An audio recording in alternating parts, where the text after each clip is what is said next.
நம்ம channel subscribe பண்ணாதவங்க மறக்காம சப்ஸ்கிரைப் பண்ணிடுங்க. அதோட கூடவே பெல் ஐக்கானையும் பிரஸ் பண்ணிடுங்க. ஹலோ ஸ்டூடெண்ட்ஸ், எல்லாத்துக்கும் வணக்கம். இது நம்ம சேனல் ஷார்ட் அண்ட் டாப்பர்ஸ். இந்த வீடியோவில் என்ன பார்க்க போகிறோம் அப்படின்னா, டிஎன்பிசி வெளியிட்டிருக்க ஆனுவல் பிளானர் தான் பார்க்க போகிறோம். அதில் குறிப்பாக ஸ்டூடெண்ட்ஸ் எல்லாருமே வாட்ச் பண்ணக்கூடியது குரூப் 4 நோட்டிஃபிகேஷன் எப்போ வரும். அதில் பார்த்தீங்கன்னா உங்களுக்கு நம்பர் ஆஃப் வேகன்சிஸ் கொடுக்கல.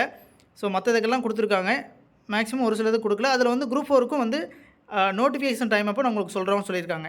சரிங்களா? அதே மாதிரி எந்த மந்தில் நோட்டிஃபிகேஷன் வரும் அப்படின்னா டென்டேட்டிவ் தற்காலிகமாக சொல்கிறாங்க. ஜனவரி 2024 ஜனவரியில் நோட்டிஃபிகேஷன் வரும்னு சொல்கிறாங்க. சரிங்களா? எக்ஸாம் எப்போ வரும் அப்படின்னா ஜூனில் வரும். இதில் டேட் எங்கேயுமே மென்ஷன் பண்ணல, மந்த்து மட்டும் தான் சொல்லியிருக்காங்க. ஜூனில் வரும். கிட்டத்தட்ட வந்து உங்களுக்கு நோட்டிஃபிகேஷன் வந்து யூஸ்வலாக 3 மந்த்ஸ் 90 நாட்கள் வந்து உங்களுக்கு டைம் இருக்கலாம். இதில் வந்து 4 மந்த்ஸே கொடுத்துருக்காங்க.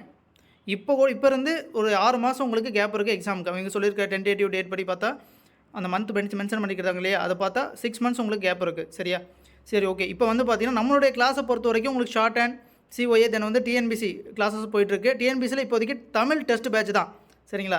இப்போ நான் சொல்லக்கூடிய விஷயம் என்ன அப்படின்னா, நீங்கள் இப்போ என்ன படிக்கலாம் அப்படிங்கிறத டிசைட் பண்ணுங்கள். யார் சொல்கிறதையும் கேட்கக்கூடாது. சரிங்களா? இதுதான் படிக்கணும் அப்படிங்கிறது யார் சொல்லியும் கேட்காதீங்க. நீங்கள் சம்திங் உங்கள் ஒரு பிளான் இருக்கும் இல்லையா, உங்களுடைய சுச்சுவேஷன் எல்லாமே பார்த்து தான் முடிவு எடுக்கணும். ஒரு 2 டேஸ் டைம் ஆனாலும் பரவாயில்ல, கன்ஃபியூஸாக இருக்குது சார் அப்படின்னா அவங்களுக்கு சொல்கிறேன். ஏன்னா அதுக்கு முன்னாடி டிசைட் பண்ணிவிட்டு சார் நான் இதை முடிச்சுட்டு நான் இது போகிறேன் அப்படின்னு சொல்லியிருப்பீங்க இல்லையா. நீங்கள் உங்களுடைய இதில் கரெக்டாக இருங்க. உங்களுடைய சுச்சுவேஷன் பொறுத்து தான் நீங்கள் முடிவு எடுத்துருப்பீங்க, அதில் கரெக்டாக இருங்க. இல்லை சார் எனக்கு கன்ஃபியூஸாக இருக்குது அப்படின்னா 2 டேஸ் டைம் எடுத்துக்கோங்க. எது படிக்கலாம், உங்களுடைய எல்லா ஸ்டேஜும் அனலைஸ் பண்ணி பார்க்கணும். சரிங்களா? உங்களுடைய ஸ்டேஜ், உங்களுடைய சுச்சுவேஷன், இனிமேல் வரக்கூடிய நாட்களில் உங்களால் ஸ்டடீஸ்க்கு எவ்வளோ டைம் ஒதுக்க முடியும், இது எல்லாமே பார்த்து தான் நீங்கள் டிசைட் பண்ணணும். சரிங்களா?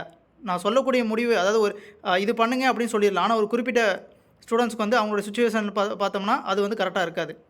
புரியுதுங்களா? அதனால் நான் எதையும் சஜஸ்ட் பண்ண மாட்டேன். உங்களுக்கு ஏற்ற முறையாக நீங்கள் தாராளமாக பண்ணலாம். இல்லை சார் எனக்கு கன்ஃபியூஸாக இருக்குது, எனக்கு இந்த டவுட்ஸ்லாம் இருக்குது அப்படின்னா நம்மளுடைய ஸ்டூடெண்ட்ஸை பொறுத்த வரைக்கும் எல்லாருக்கும் இண்டிவிஜுவல் குரூப் இருக்கு இல்லையா, தாராளமாக நீங்கள் கேட்கலாம். உங்களுக்கு நான் சரியான முறையில் சொல்லுவோம். அதே தென் வந்து பார்த்தீங்கன்னா ஃபோன் காலும் பண்ணலாம். நம்மளுடைய ஸ்டூடெண்ட்ஸ் பொறுத்த வரைக்கும் ஒன்றும் பிரச்சனை கிடையாது.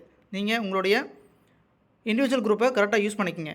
என்ன டவுட்டாக இருந்தாலும் நாங்கள் சொல்லிடுவோம். ஏன்னா இது எதை பொறுத்து அமையினா ப்ரீவியஸாக என்ன பண்ணியிருக்கீங்க, இப்போ என்ன பண்ணிகிட்ருக்கீங்க, அடுத்து வரக்கூடிய எக்ஸாம்ஸில் எப்போ வருது, அது டைம் பீரியட் என்ன, இது எல்லாமே அனலைஸ் பண்ணி தான் உங்களுக்கு எது கரெக்டாக இருக்கும் அப்படிங்கிறத சொல்ல முடியுமே வழிய வெறுமனே நீங்கள் இதை படிங்க அப்படின்ட்டு நம்ம சொல்லிட முடியாது இல்லையா. ஓகே. அதனால் கரெக்டாக பார்த்துக்குங்க.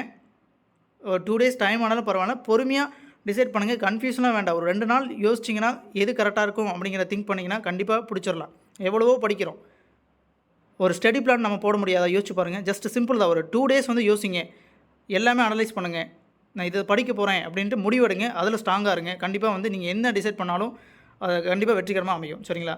நம்மளுடைய டாப்பர்ஸ் அகாடமி அதை சார்பாக உங்களுக்கு வந்து வாழ்த்துக்கள். Short and COA then TNPSC test பேட்சும் போயிட்டுருக்கு. ஓகேங்களா? ஜாயின் பண்ணுற தமிழுக்கு இப்போதைக்கு டிஎன்பிசியில் டெஸ்ட் பேட்ச் போயிட்டுருக்கு. அடுத்தடுத்த சப்ஜெக்ட் அனௌன்ஸ்மெண்ட் வரக்கூடிய நாட்களில் வரும். ஓகேங்களா? எது ஜாயின் பண்ணாலும் தாராளமாக பண்ணலாம். இங்கே எல்லாமே இண்டிவிஜுவல் கிளாஸ் தான்.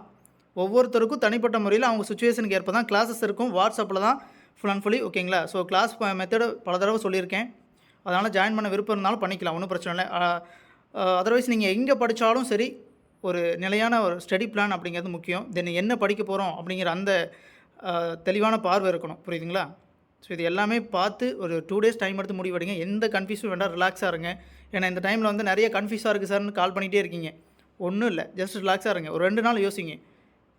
நம்ம ஸ்டூடெண்ட்டாக இருந்தால் தாராளமாக டவுட்டில் வந்து உங்களுடைய இண்டிவிஜுவல் குரூப்பில் ப்ளேஸ் பண்ணுங்கள். உங்களுக்கு எல்லா விதமும் எல்லாமே அனலைஸ் பண்ணி நாங்கள் என்ன பண்ணலாம் அப்படின்னு சொல்லுவோம். முடிவை நீங்கள் தான் எடுக்கணும்.